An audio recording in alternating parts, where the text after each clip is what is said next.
Daily. Taste the Daily. என் ஊர் சைட்லாம் பார்த்தா சியான் விக்ரம்க்கு ஒரு ஃபேன் பேஜே இருக்குது. அப்படி இல்லை, அப்படி பார்த்தா சில பேர் கடவுளே இல்லைன்னு சொல்றாங்க.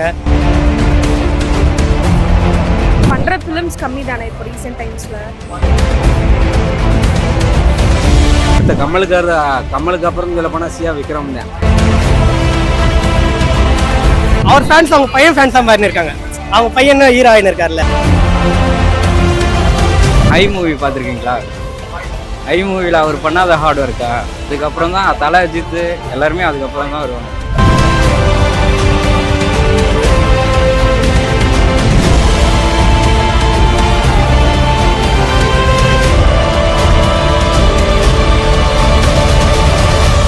சியான் விக்ரம் சாரை பத்தி உங்களுக்கு தெரியுமா? தெரியும். Great actor, good actor, my favourite actor. இப்ப விக்ரம் சாருக்கு ஃபேன்ஸ் அவ்வளவா இல்லைன்ற மாதிரி சில பேர்லாம் சொல்றாங்க. உங்களுக்கு என்ன தோணுது? அப்படி இல்லை, அப்படி பார்த்தா சில பேர் கடவுளே இல்லைன்னு சொல்றாங்க. ஸோ எனக்கு பார்த்தீங்கன்னா அப்படிலாம் இல்லை. Vikram sir is great actor தான். அவர் நடிப்புல மார்லஸா இருக்கும், ரொம்ப பிடிக்கும்.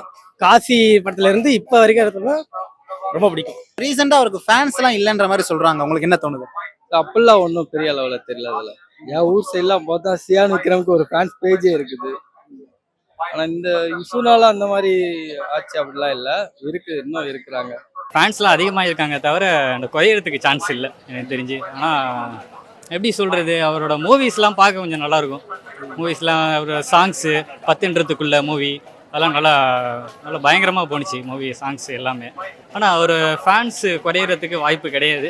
அதிகமாக இருக்கிறது தான் வாய்ப்பு தவிர குறையிறது கிடையாது. ஃபேன்ஸ் எல்லாம் இல்லைன்னு சொல்றதெல்லாம் நம்ப முடியாது. மீன்ஸ் அவர் படத்தை பொறுத்து அவங்களுக்கு நல்ல ஃபேன்ஸ் இருக்கும். ரீசெண்டாக வந்து இந்த லுக்ஸுக்கே நிறைய ஃபேன்ஸ் இருக்கும்னு நினைக்கிறேன். இப்போ முந்தானத்து தான் இன்ஸ்டால ஒரு ப்ளூ ஷர்ட் போட்டுட்டு ஒரு ஃபோட்டோ இல்லை வீடியோ பார்த்தோம். நல்லா இருந்துச்சு. அவருக்கு தனி இண்டிவிஜுவல் ஃபேன் இருக்கும். விக்ரம் சாருக்கு எல்லா ஃபேனும் ஃபேன் தான், தனித்தனியெல்லாம் கிடையாது, எல்லாருமே ஃபேன் தான். அஜித் ஃபேனு விஜய் ஃபேன்லாம் கிடையாது, அவங்க தான் தனியாக இருப்பாங்க. விக்ரமுக்கு எல்லா ஃபேனுமே உண்டு. ப்ரோ அவருக்குலாம் நிறைய ஃபேன்ஸ் இருக்கு ப்ரோ. அந்த ஒரு இன்சிடென்ட்னால அவருக்கு ஃபேன்ஸ் இல்லைன்னா சொல்ல முடியாது. அவர் அங்கேயே வருவாங்க ஏந்து அந்த சீன்லாம், ஆனால் காமிக்கலை. சவுண்டு விட்டால் தான் ஃபேன்ஸ் இருக்காங்க அப்படிலாம் இல்லை. அவருக்கு எவ்வளோ ஃபேன்ஸ் இருக்காங்க நீங்கள் அந்த போஸ்ட் எதுலையா இன்ஸ்டா போஸ்ட்டு அதிலே கமெண்ட்ஸ் பார்த்தா தெரியும். அவர் ஒரு மெத்தட் ஆக்டர் ப்ரோ, அவருக்கு போய் இல்லைன்றீங்க. மேபி இருக்கலாம், பிகாஸ் அவர் பண்ற ஃபிலிம்ஸ் கம்மி தானே இப்போ ரீசெண்ட் டைம்ஸ்ல. அண்ட் பண்றது அவ்வளோ ரீச் போக மாட்டேங்குதுன்னு நான் நினைக்கிறேன். யார் சார் சொன்னேன் அவருக்கு அவர் மாதிரி நடிக்க முடியுமா? யாராச்சும் அவரை மாதிரி நடிப்பு சான்ஸே இல்லை. வேறு மாதிரி அவரை மாதிரி யாரும் நடிக்கவே முடியாது. என்ன மனுஷனுக்கு படம் ஓட மாட்டுது அது ஒன்று தான். மற்றபடி அவர் மாதிரி நடிப்பு அடுத்த கமலுக்கு அப்புறம் சொல்ல போனால் சியா விக்ரம் தான். அவர் நடிச்ச படங்களே உங்களுக்கு ரொம்ப பிடிச்ச படம்னா எந்த படம்? சாமி. ஏன்னா எங்கள் ஊரில் எடுத்ததுனால அந்த படம் ரொம்ப பிடிக்கும். திருநெல்வேலி அப்படிங்கிறதுனால சாமி படம் ரொம்ப பிடிக்கும். நிறைய படம் சொல்லலாம், இருந்தாலும் ஜெமினி படம் ரொம்ப பிடிக்கும். ரொம்ப பிடிச்ச படம்னா அந்நியன். அதுல தான் ஃபர்ஸ்ட் அந்த ரொம்ப மேக்ஸிமம் எஃபர்ட் இருக்கிற மாதிரி இருந்துச்சு. காசி, ஐ, சோமனி. இது அதான் விக்ரம் சார் ரொம்ப பிடிக்கும். அவர் நடிச்ச படம் எல்லாமே பிடிக்கும். சிலதெல்லாம் ஒன்று ரெண்டு தான், மற்றபடி நல்லா ஓகே. இப்ப அவருடைய ஹார்ட் ஒர்க் பத்தி நீங்க என்ன நினைக்கிறீங்க? ஹார்ட் ஒர்க்னால விக்ரம் தான். அதுக்கு மேல சொல்றது ஒன்றும் இல்லை. கிரேட் ஹார்ட் ஒர்க்குங்க. எனக்கு தெரிஞ்சு தமிழ் இண்டஸ்ட்ரியில ஹாலிவுட்ல கூட பார்த்தா அந்த மாதிரிலாம் இருக்க சான்ஸ் இல்லை. அவர் உடம்பு எல்லாம் ரொம்ப கஷ்டப்பட்டு இது பண்ணுவார். ஐ மூவி ஆகட்டும், காசியில் இந்த கண்ணிதோ ஆகட்டும், நிறைய மூவில அந்த மாதிரி பண்ணியிருக்காரு. இப்போட இந்த ரீசெண்டாக இந்த படத்துல ரொம்ப ரொம்ப எஃபர்ட் போட்டிருக்காரு.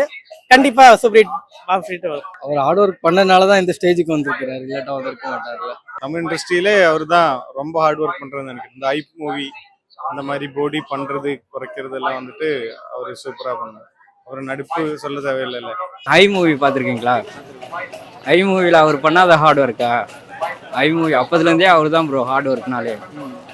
அதுக்கப்புறம் தான் தலை அஜித் எல்லாருமே அதுக்கப்புறம் தான் வருவாங்க. அவர் தான் ஃபர்ஸ்ட் ஹார்ட் ஒர்க்னாலே. கஷ்டம் தான் ப்ரோ. அவருங்க வயசுக்கு நல்லா நடிக்கிறாங்க சொல்கிறாங்க. அதில் எல்லா நடிகரோட ஒப்பிடும்போது அவங்க கொஞ்சம் நல்லா ஏங்காக தான் இருக்காங்க. அதான் சொல்கிறேன், அடுத்த கமல்ஹாசன் சொல்கிற உலகத்திலும் சொல்லப்போனால் அவரே தான். ஃபஸ்ட்டு சிவாஜி கணேசன், ரெண்டாவது நம்ம கமல் சார், மூணாவது சொல்ல போனால் விக்ரம் தான் கண்டிப்பாக வரணும். அவர் நடிப்புக்கு அவர் மாதிரி நடிக்கவே முடியாது. எந்த சான்ஸே இல்லை. அன்னியன் எடுத்துக்கோங்க, காசி எடுத்துக்கோங்க, வேற மாதிரி நடிப்பார். அவர் நடிப்பில் எல்லாம் அவர் வந்த படம் ஃபுல்லாக என்ன வேற மாதிரி இருக்கும். அவர் படம் நடிப்பு, அவர் நடிப்பு செம்மையாக இருக்கும். அதுவும் இதுலாம் வேற மாதிரி நடிச்சிருக்காரு. ஹார்ட் ஒர்க் சைட் பார்க்கணும்னா மற்ற ஆக்டர்ஸ்க்கு அவர் ஒரு இன்ஸ்பிரேஷனாக இருக்கணும். ஆக்சுவலி அந்த அளவுக்கு அவர் ஹார்ட் ஒர்க் பண்ணுறாரு. ஆனால் அதோட ரிசல்ட் வந்து அந்த அளவுக்கு வரலன்னு நினைக்கிறேன். இப்போ வந்து அவருக்கு ஃபேன்ஸ் எல்லாம் இல்லைன்னு சில பேர் சொல்றாங்கல்ல, அவங்களாம் நீங்க என்ன சொல்ல விரும்புறீங்க? இல்ல ஒன்றும் சொல்ல விரும்பல. அப்படி அவங்க நினைச்சுக்கிட்டா அது அவங்களோட விருப்பம். ஆமாம். இப்போ ஹார்ட் ஒர்க்னு எடுத்துக்கிட்டா தமிழ் சினிமா இண்டஸ்ட்ரியோட ஆக்டர்ல நம்ம விக்ரம் சார் எத்தனாவது இடத்துல இருப்பாரு? 1 2 3 எங்க வேணா வச்சுக்கலாம். 1 2 3 எது வேணா வச்சுக்கலாம். ஹார்ட் ஒர்க் நம்ம எடுத்துக்கிட்டோம்னா தமிழ் சினிமா இண்டஸ்ட்ரியில விக்ரம் சாருக்கு எத்தனாவது இடம் கிடைக்கும்?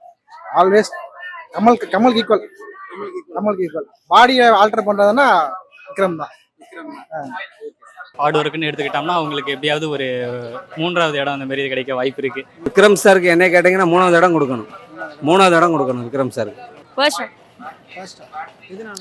ஏன்னா ஒவ்வொரு படத்துக்கு அவர் கொடுக்குற டெடிகேஷன், அந்த கேரக்டராகவே அவர் மாறுறது, இந்த வெயிட் லாஸ், வெயிட் கெயின், இதெல்லாமே லைக் இட்ஸ் நாட் ஈஸி. பாடியே கஷ்டப்படுத்தி பண்றதெல்லாம் எல்லாரும் பண்றது கிடையாது. பல படத்துல எல்லாருமே ஜஸ்ட் ஆக்ஷன் ஹீரோயிசம் மட்டும்தான். அவர் வாழ்றாரு படத்துல. Second bro. செகண்ட். ஃபர்ஸ்ட் ஆண்டவர், செகண்ட் விக்ரம் தான் bro. லெவல்ல வச்சுலாம் நமக்கு இது என்ன, எல்லாரும் சேம், எல்லாரும் ஆக்டர், எல்லாரும் பிடிக்கும். அப்படி லெவல் வச்சு பார்க்கணும்னா செகண்ட் லெவலே எனக்கு தெரிஞ்சு வைக்கலாம். செகண்ட் லெவலே வைக்கலாம். பட் நான் தனுஷ் ஃபேனு, இருந்தாலும் விக்ரம் சார் ரொம்ப பிடிக்கும். அவர் ஹார்ட் ஒர்க்காக ரொம்ப பிடிக்கும். Gentleman, funny person. I know. இப்போ ஃபேன்ஸ் எல்லாம் குறைஞ்சிட்டாங்கன்னு சொல்றாங்கல்ல, அவங்களுக்குலாம் நீங்க என்ன சொல்ல விரும்புறீங்க? ப்ரோ ஃபேன்ஸ் குறைஞ்சலாம் இல்லை ப்ரோ, அவங்க எல்லாம் தப்பாக தான் நினச்சிட்டு இருக்காங்க. ஃபேன்ஸ் எப்பயுமே ஒரே ஃபேன்ஸ் தான் ப்ரோ, மாறலாம் மாட்டாங்க.